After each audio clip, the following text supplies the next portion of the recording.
Hello, everybody, and thank you for tuning in to the Liberty Report. With us today, we have Daniel McAdams, our co-host.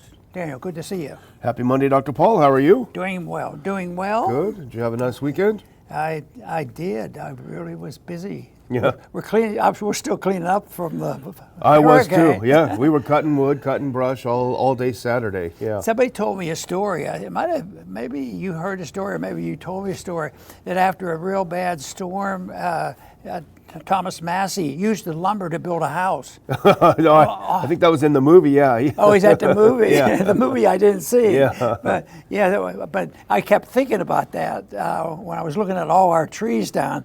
Yeah. But more trees the greenies must have been awfully upset. Yeah. You could save these trees. Yeah, I know. And nobody was out building houses with it. Unfortunately, no. Anyway, there's a lot of activity going on now, and they're not building houses with this activity, and they're not helping the American people.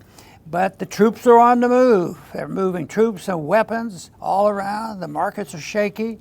The markets are a little bit worried about it. I think when militarism raises its ugly head, the markets reflect it. I think the markets are reflecting that right now.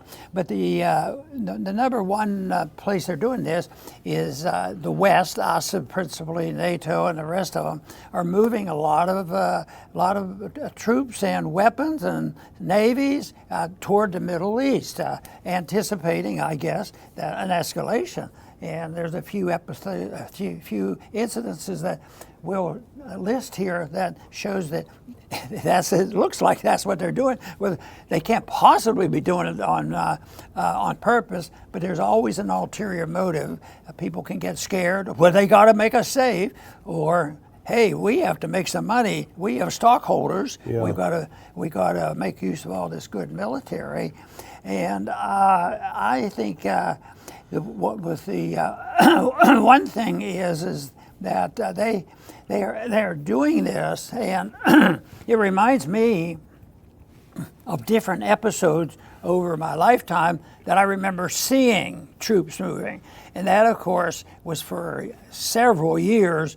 Just as a kid, it was very impressive and scary. Yeah. And my dad was an air raid warden, and that militarism was there, and we watched the airplane. We knew every fighter jet and everything else, a lot of activities. And that died down a little bit until Korea, then we had the same thing burst out. But the other time when there was a mobilization and I saw a lot of military equipment moving around, it was in 1962, October 1962, with the missiles problem in Cuba. And of course, I remember that easily because that crisis and seeing all these troops move, I became one of those troops. I was drafted into the service at that time. And it is, and then of course there was a lot of military operations going on with 9/11, but we have a couple years of calm, but it persists. The government gets bigger, the military gets bigger, our empire keeps growing, our civil liberties keep going down, our budget deficits go up, and our huge debt keeps expanding rapidly, which means that type of militarism is the kind of thing that I'm sure happened in the Roman Empire. They said the Roman Empire mainly came down because they expanded too fast and too far a distance, and I think we've done that, but we've already noticed that our empire is a little weaker than it used to be. Our dollar is a little bit weaker. So all these things are going on. But the other thing on these troops moving, and I'm sure you'll comment on this, is why are we doing it? Is there any benefit to do it? You know, before they used to pretend, well, the Russians are putting missiles in Cuba. Yeah. They come up with these reasons. But they evidently are doing this, but is it defensive? That's hard to believe. What's going on with this? But militarism has raised its ugly head, and my prediction is it won't last forever. So how this plays out, but it could be very, very dangerous before it's burnt out. Yeah, I mean, I've been thinking about this all weekend. I've been watching a lot of things happening over the weekend. Now, you mentioned a lot of the times that you remember in your life seeing troops and military equipment move. I remember a few times myself, we had little ones like Grenada, little things like that, and some bigger ones. But the one thing that, and maybe I'm just remembering wrong, but it seems to me when all of these things happened, we knew there was a president in charge. And I remember, President Reagan coming on and explaining what's happening in Grenada. Now, we may disagree with the late president, on the rationale, Panama as well, with George Herbert Walker Bush. But you always had the sense that they would come on TV and say, I have decided to move our carrier group X and Y over here because of this specific threat. Hopefully we can deter, but there was always a sense that there was somebody who was a commander-in-chief of the military. And in this circumstance, the thing that struck, I think, a lot of people over the weekend, including some good friends of ours who I will put up here, is it doesn't seem like anybody's in charge. Biden, Kamala, nobody. And let's start with a couple of things. Now, this is a New York Times article that came out today. If they put this first one up. Defense Secretary Lloyd Austin spoke with his Israeli counterpart, Yoav Gallant, on Sunday, the third call that you are known to have held in a week, amid rising fears of escalation. Now, here's the part that Glenn Greenwald, who I will read his comment later, this is what he underlined or highlighted. In the call, Mr. Austin reiterated the United States' commitment to take every possible step to defend Israel, according to a summary provided by the Pentagon Press Secretary Major General Patrick Ryder. In an unusual disclosure, General Ryder said that Mr. Austin had ordered the guided missile submarine Georgia to the Middle East. The Pentagon rarely announces the movements of its submarine fleet. And again, a highlighted part by Greenwald, General Ryder noted that Mr. Austin had already ordered additional combat aircraft and missile shooting warships to the region, to which Glenn Greenwald, I think, appropriately reflects our own thinking, Dr. Paul, in saying, major U.S. military assets are being deployed to the Middle East as a regional war becomes increasingly possible. The New York Times says all of this was ordered by Defense Secretary Austin, quote, to take every possible step to defend Israel. Greenwald continues, is the president involved? Anyone know if Kamala agrees? I think those are two important questions. That means we don't know who the government is or what they're doing or who's making the call. And my thought was, this is not our idea of limited government. We want limited government, but this is not the kind of limited government we've been advocating. What has happened here is it's an underground government. It's deep state in charge. It's probably more tyrannical than when we witness it. At least when the IRS comes, who's knocking on the door. Yeah. But this is all deep state, and even though a lot of that has existed, this seems to be much worse. And sometimes when they do this, and we talk about troop movements, sometimes they just want to send a message, and they're called exercises. Yeah. But I don't think this is an exercise in that sense. But we also know that there's been politicians speak out. Well, it gives us an opportunity to test our weapons. we need to test our weapons. So I think that is a big part of it. But all this is done, all this activity we have out here, and they don't even have a declaration of war to work with. There's no official war, so it's already underground how we get into these things. And unfortunately, the people still allow their congressmen to vote for it. Yeah. And there's no legal justification, no moral justification for all of this. And of course, there's no money to pay for all of it. You think, maybe this is a bad idea, but unfortunately, I listen for the foreign policy as you do. I was going to say clowns, but we can't say that about our politicians. What do they think? Are they talking about this? In the sense of why are we there? Do we have this authority? Do we have the money? And you just don't hear it. Yeah, I mean, just to recap how we got here, Israel assassinated a political figure in Tehran during the presidential inauguration celebration, clearly violating its sovereignty, clearly an act of war. And so when Iran says you can't do that, we're going to retaliate, the U.S. spends probably billions of dollars so far. You can't just turn those aircraft carriers around, billions of dollars coming to its rescue. Maybe the U.S. should have said to Israel, don't do it, stop doing this. But that's how we got to where we are. But now here's a tweet from CENTCOM, the U.S. Central Command, which is headquartered in the region. Now they make an announcement. Secretary of Defense Austin, if you can put that up, please. Go to the next one, please, yeah. Secretary of Defense Austin, again, here we go. Secretary of Defense has ordered USS Abraham Lincoln Carrier Strike Group, equipped with F-35C fighters, to accelerate its transit to the Central Command area of responsibility, adding to the capabilities already provided by the USS Theodore Roosevelt Carrier Strike Group. In addition, the Secretary has ordered the USS Georgia to the Central Command region. This is the CENTCOM's readout, to which another friend of ours, Michael Tracy, who I think is an astute observer, makes another point similar to what we were thinking. Hope everybody in Congress is enjoying their August recess while U.S. military assets accelerate transit to the Middle East in anticipation of some major new outbreak of warfare. So again, Congress is at home, taking it easy, meeting with lobbyists, cashing those checks. And if you go to the next one now, this is a map of the region where all this is happening. The U.S. is accelerating the deployment of the aircraft. They're all going around to this area you can see here.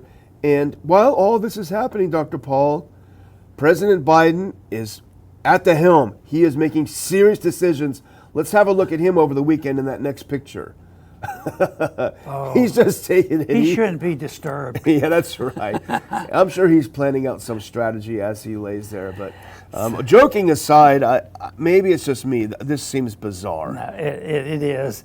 And, the one thing they do forget about and they never bring up, it was brought up one time, it didn't go over real well, and that is to bring up the subject of blowback. You've heard of that, when that can happen. I remember a debate. But this is, our activity will create blowback. This actually, the term was coined by the CIA at the beginning. Right. They know about it. There's another article in Zero Hedge just over the weekend. Overnight drone attack targets U.S. troops occupying Syria.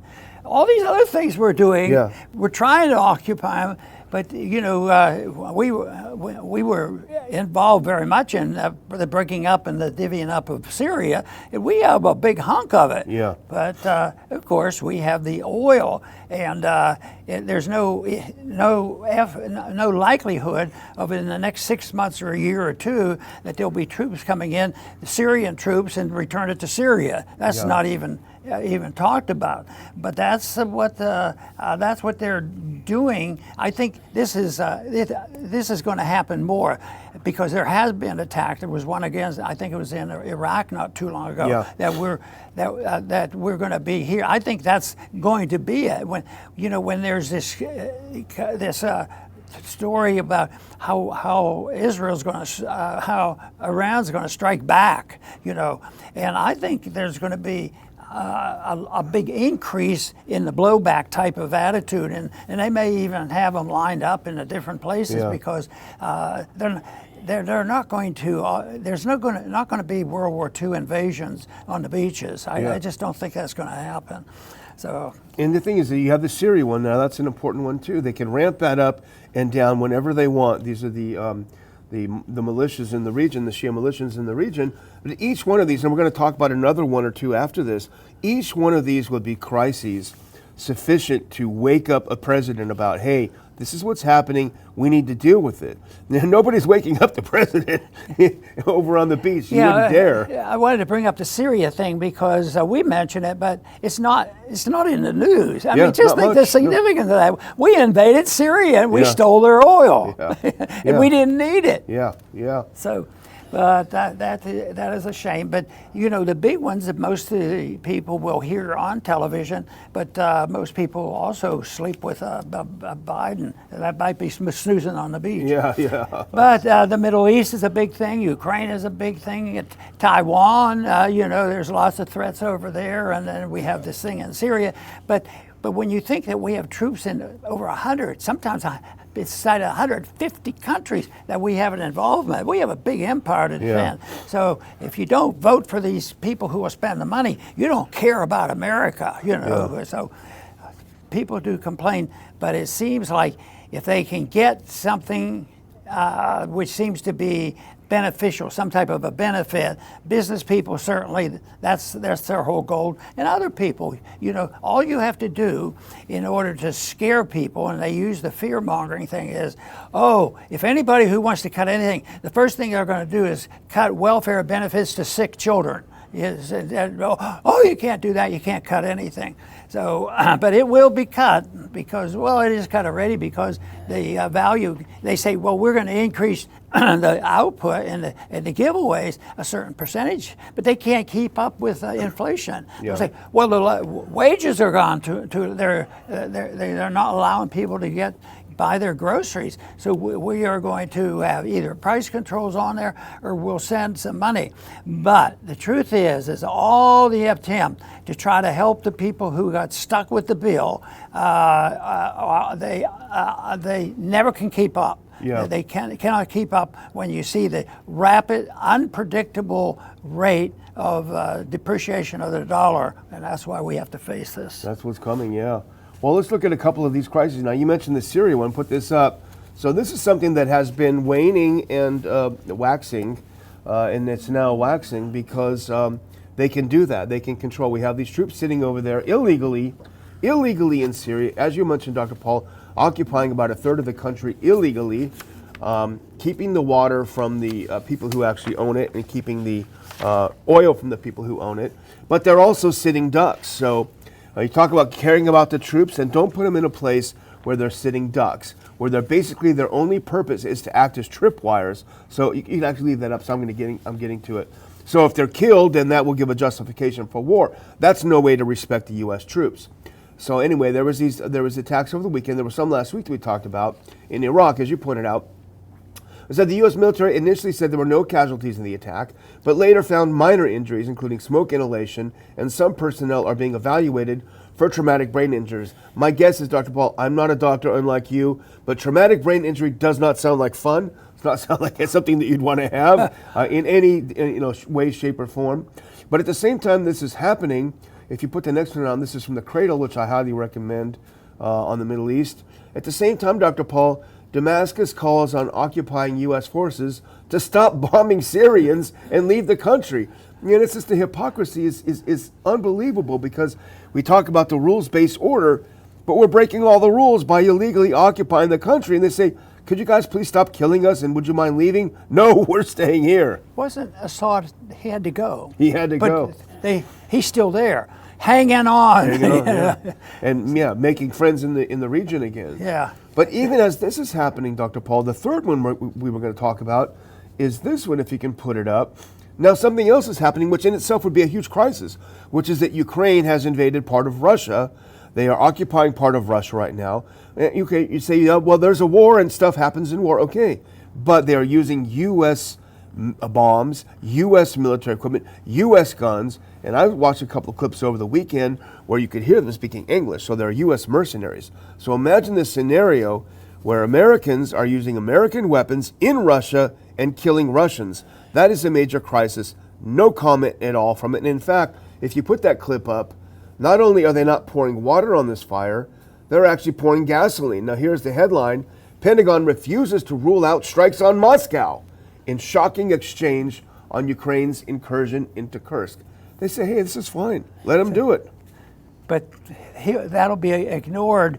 And in some ways, Russia is a little bit restrained on what they're doing or could have done since NATO made a declaration of war against them. Yeah. So very dangerous stuff that it doesn't seem like. Well, in the meantime, we don't want to forget Israel. That's right. And we have to make sure they're taken care of. But are we really taking care of the people of Israel and the Palestinian people? No, it's so much built on hatred that it's going to be pretty hard to calm anything down. But the U.S. to release $3.5 billion in military assistance for Israel. You know, it never stops yet. Yeah. It will stop.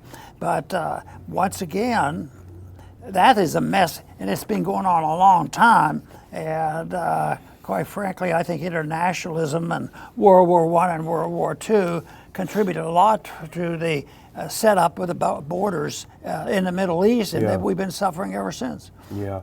I don't have the exact numbers, I just read it before we started, but some comparison that apparently the Gaza Strip is like half the size of Nagasaki or Hiroshima, but the Israelis have dropped like 5 times as much firepower on it than the bomb itself. So an absolute disaster, and you're right, we can put it up. This is again from antiwar.com. The U.S. releases another $3.5 billion in military assistance. So the world sees this. The rest of the world is not stupid. They're saying that these weapons that are killing Palestinians all have made in the USA on them. And the world is getting tired of this. Over the weekend, the Israelis bombed a school that Palestinians were sheltering in, and they killed 100 of them. And I hesitate to even say this online, but the body part, the only thing left was body parts. They had to assess whether it was a child or an adult based on the weight of the body parts that they were putting in plastic bags. So an absolute massacre, and yet we are fueling it with not only this extra funds, but also these carrier groups and the submarines moving in there, you know. And what is the goal? And I just watched something earlier, a correspondent from Al Jazeera saying, is the U.S. going to bomb Iranian ports? Are we in a stage right now, as we're about 85 days from an election, where we're going to get into a major, major war? And if so, then who benefits? There's another item I want to bring up. And when I read it, I wrote on top of it, this is a crazy idea. But it's not the only one that's been around. So, matter of fact, I had to read this the headline, then I read it to you, and I said, does this make any sense whatsoever? It says, this is Zero Hedge, they do a bit of research. U.S. arms maker warily consider production in Ukraine at Pentagon's urging. Is that like an invasion, or what is it doing? But you know what that made me think of is, you know, how many weapons have we passed out to places like Afghanistan and Iraq and all those things? When we leave, when we finally lose, even in Vietnam, you don't pick up what's good, the equipment that you want to use for the next war. Yeah. You leave it all there, and the people you have been trying to kill inherit all this. So that is what's going to happen. Afghanistan is, you know, the people we were trying to get rid of, they ended up with billions and billions of dollars worth of equipment. Yeah. But here they want to start manufacturing there. Now, why would the people, the manufacturers, want to go there? Maybe labor's cheaper, or what's going on? But it doesn't matter. That doesn't make any sense. It doesn't sound like it would be building security. It'd be another vulnerable spot, you know, of sabotage and all these other things. So. It's something that it's still going to raise the debt. I mean, they're not going to go over there and have a free market and get paid by the Ukrainians. I mean, we're going to give them all this money to build weapons, and most of the time, or very often of the time, when we get involved in two factions in a country, we end up one way or another supporting both sides. Yeah. And maybe it doesn't start that way. And even if you say, no, we're humanitarians, we're just going to send them food and clothing and to help them out a bit. Well, the party that's the strongest just takes all the food. It doesn't go to the people who have been bombed on with weapons that we've sent over there. But I think it doesn't make a lot of sense. I don't know whether it's crazy or not, but it sure doesn't make any sense to me to go over there and start manufacturing our weapons in Ukraine, you know. Yeah. I mean, I think this is indicative of the circular thinking that pervades the foreign policy experts, the military experts in the Beltway, because they all say the same thing.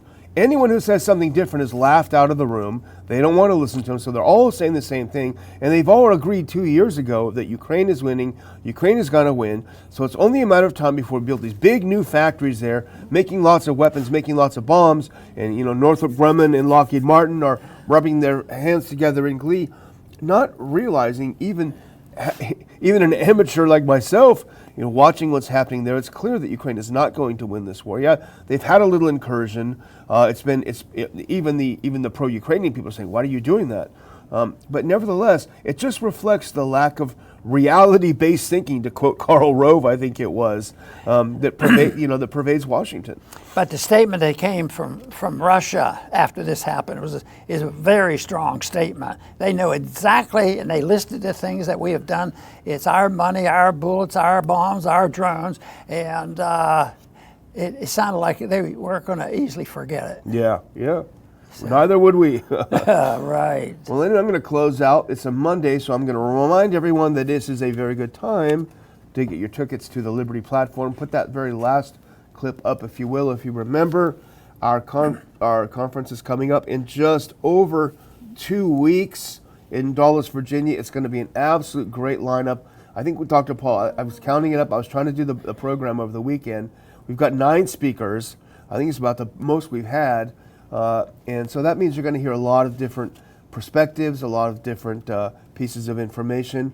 It's a great day, great speakers, great audience, great people. You're going to want to get those tickets right away, and I will put a link in when the show's over to how you can get those tickets, and we'll see you on August 31st. Very good.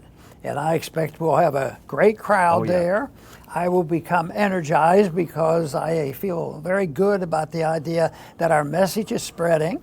I urge all our viewers and supporters to try to spread our message because that's the thing that's most important. And I've argued the case that because at almost all of our meetings, somebody will come up and say, well, I've just really put this together just recently, and I think it's great, and they want to do something. And I think that is great. And I really urge people to do something because, ideas can't be stopped, but ideas have to be good, positive, and people have to voluntarily try to spread that message, which is quite a bit different than the propaganda we hear from the major policies, major parties, and that is the problem because philosophically, most Republicans and most Democrats were educated in government schools, and yes, there's a difference in opinion, and there's a difference enough that they do a lot of fighting and fuming, but when it comes to intervention overseas, too much agreement. When it comes with intervention in a monetary system and too much support for the Federal Reserve, too much intervention when they spend the bills and they run up these deficits. It takes two. And when people discover, it's an attitude, the big things that people agree on, and they get frightened. They are intentionally frightened by those who want to spend more money, and the people feel desperate. The government creates the problems, and then they don't say, well, sorry, we created this problem, and we're going to change our policy. They don't do that. They say, okay, what we're going to do is fix the problem. But they'll never admit they created the problem. So it takes a lot of education, and that's why I'm delighted with Daniel's pick of the theme to this year on our conference, and that is a platform. What will it be like? And I can guarantee you, it will not be a platform in defense of the greatest empire ever. No, and it will not be. Let's clean up the mess at the Fed because we need the Fed to pay our bills. No, it's more seriously, and it's going to be a lot of people that will encourage us that there's more than just a few of us out there. I think our numbers are growing, and I'm delighted with that. I want to thank everybody for tuning in today to the Liberty Report. Please come back soon.